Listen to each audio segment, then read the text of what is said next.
Hello guys, welcome to our channel. So Vishwaksen Laila ఈరోజే ఈ cinema release అయింది. 14 ఫిబ్రవరి సందర్భంగా ఈ సినిమాని థియేటర్లో తీసుకొచ్చారు. సో ఈ సినిమాకి బుక్ మై షోలో దారుణమైన బుకింగ్స్ కనిపిస్తున్నాయి. దీనికి మెయిన్ రీజన్ వచ్చేసి విశ్వక్సేన్ నెగిటివ్ పబ్లిసిటీ. సో మొన్న ప్రీ రిలీజ్ ఈవెంట్లో మెగాస్టార్ చిరంజీవి గారు వచ్చారు, ఆయనతో పాటే ఆయన పృథ్వీరాజ్ గారు వచ్చారు. సో కమెడియన్ పృథ్వీరాజ్ గారు వైఎస్ఆర్సీపీ పార్టీ మీద కొన్ని నెగిటివ్ కామెంట్స్ చేయడం వల్ల ఈ సినిమాని బైకాట్ లైలా అని ట్విట్టర్లో ట్రెండ్ కూడా చేశారు. సో అక్కడి నుంచి ఈ సినిమాకి నెగిటివిటీ స్టార్ట్ అయిపోయింది. యాక్చువల్లీ సినిమా మీద ముందు నుంచే చాలామంది ఇంట్రెస్టింగ్గా లేరు, బట్ ఈ సినిమాకి నెగిటివ్ అనేది మెయిన్గా స్టార్ట్ అవడానికి అదే రీజన్, ఆ పాయింటే రీజన్.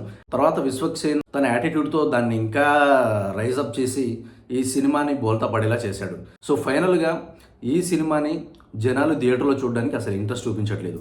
ఎందుకంటే రీజన్ చాలా ఉండొచ్చు. వాళ్ళకి ట్రైలర్ నచ్చకపోయి ఉండొచ్చు, సాంగ్స్ నచ్చకపోయి ఉండొచ్చు, అసలు సినిమా మీద అసలు హోప్సే లేకపోయి ఉండొచ్చు. సో మేబీ ఏదైనా రీజన్ అయి ఉండొచ్చు. బట్ సినిమాని నేను ఈరోజు చూసొచ్చాను కాబట్టి మీకు రివ్యూ ఇద్దామనుకుంటున్నాను. So let's get in to the video. So first of all ఈ సినిమా స్టోరీ వచ్చేసి చాలా సింపుల్. సో సోను మోడల్ అనే ఒక అతను ఉంటాడు. అతనికి చాలా ఫ్యాన్ ఫాలోయింగ్ ఉంటుంది, గర్ల్స్లో కానీ వీళ్ళలో కానీ వాళ్ళలో కానీ. ఒక సర్టెన్ టైం తర్వాత అతను ఒక ప్రాబ్లంలో ఇరుక్కుంటాడు.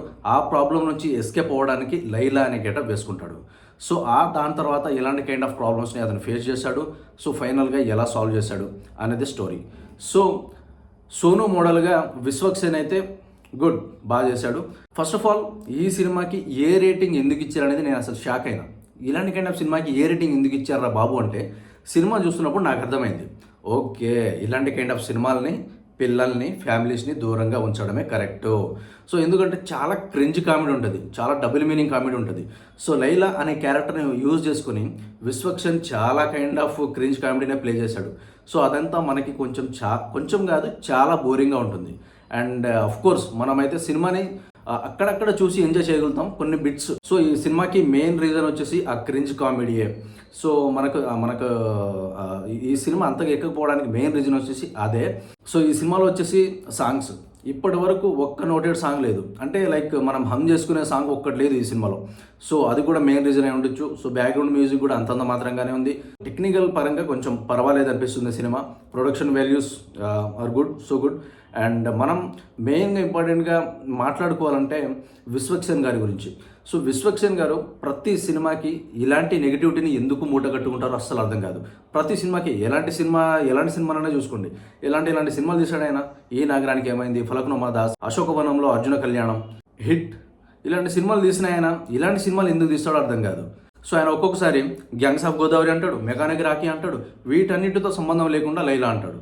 అవి ఎందుకు వస్తున్నాయో ఎందుకు పోతున్నాయో అసలు అర్థం కాదు కూడా.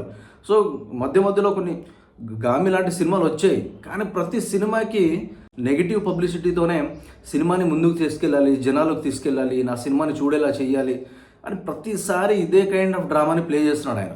సో అది ఒకటి కొంచెం చాలా బ్యాడ్ థింగ్ అది. సో మనం సినిమాని ఇప్పుడు జనాలు విశ్వక్సేన్ సినిమాలు అంటే ఇలా తీసి ఇలా పెట్టేస్తున్నారు. ఎందుకంటే చెప్పలేము, చాలా రీజన్స్ ఉంటాయి దానికి. సో మనకు అసలు అర్థం కాదు. అఫ్ కోర్స్ విశ్వక్సేన్ చాలా టాలెంటెడ్, డైరెక్షన్ చేయగలడు, యాక్టింగ్ చేయగలడు, స్టోరీస్ రాసుకోగలడు అండ్ బ్రహ్మాండంగా యాక్ట్ చేయగలడు.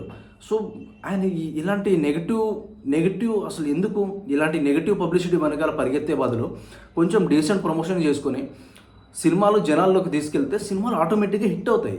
ఆయన అసలు కష్టపడాల్సిన అవసరం కూడా లేదు.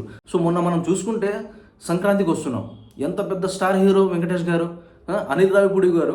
సో డీసెంట్ ప్రమోషన్స్తో ఇప్పుడు కూడా ప్రమోషన్ చేస్తున్నారు వాళ్ళు. సో చాలా డీసెంట్గా ఫ్రెష్, అంటే జనాలు ఎంజాయ్ చేసేలాగా, జనాల్లోకి వెళ్ళేలాగా ఒక ఫన్నీ కామెడీ థింగ్స్తోనే జనాల్లోకి వెళ్ళిపోతున్నారు. కానీ విశ్వక్సేన్ గారు ఏంటో మరి ప్రతిసారి ఆ నెగిటివ్ అనే ట్యాగ్ని వేసుకొచ్చేసి చాలా గందరగోళం చేస్తున్నారు.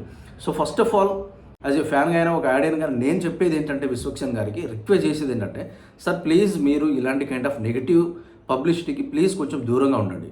ఫ్యూచర్లో కూడా ఎంత మంచి సినిమా వచ్చినా కానీ సో ఇలాంటి కైండ్ ఆఫ్ రీజన్స్ వల్ల సినిమా చాలా వెనుకబడిపోద్ది. అండ్ మనం అది కొన్ని సినిమాలుగా చూస్తున్నాం. సో ఈ సినిమా డైరెక్టర్ మరి ఏ దాన్ని బేస్ చేసుకొని రాసుకున్నాడో తెలియదు, కానీ ఒక కాన్సెప్ట్ వరకు ఓకే.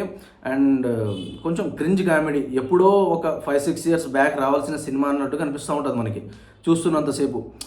సో ఎప్పుడో మన రాజేంద్ర ప్రసాద్ గారిది, శివకార్తికేయన్ గారిది ఇలాంటి కైండ్ ఆఫ్ సినిమాలు చూస్తూ ఉంటాం. లైక్ లేడీ గెటప్స్లో ఎలా ఉంటుంది, ఆ కామెడీ ఎలా ఉంటుంది. ఎస్ అఫ్ కోర్స్ ఒక మగాడు లేడీ గెటప్ వేసి సినిమా చేశాడు అంటే కొంచెం ఆ kind of double meaning kind of comedy ఉంటుంది. సో అది తప్పదు. బట్ ఈ సినిమాకి వచ్చేసి అది కొంచెం హెవీ అయిపోయిందా అనిపిస్తుంది. సో అక్కడక్కడ చూస్తుంటే డెఫినెట్లీగా నెక్స్ట్ వచ్చేసి చెప్పుకోవడానికి ఏం లేదు సినిమాలో. సో ఫైనల్ ఇప్పుడు కూడా మీరు చూసుకుంటే ఈ సినిమా మీద డిజాస్టర్ లైనా అని మళ్ళీ ఒక ట్యాగ్ ట్విట్టర్లో నడుస్తుంది. ట్విట్టర్లో ట్రెండింగ్లో నడుస్తుంది అది, డిజాస్టర్ లైలా అని చెప్పేసి. సో ఇంత నెగిటివిటీ అవసరమా ఈ సినిమాకి, ఈ సినిమా టీంకి?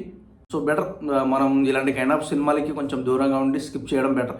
హ్యాపీగా ఉండండి. ఇది గైస్ ఈ మూవీ రివ్యూ వచ్చేసి. సో నెక్స్ట్ వీడియో రివ్యూతో మళ్ళీ కలుసుకుందాం. So until then bye.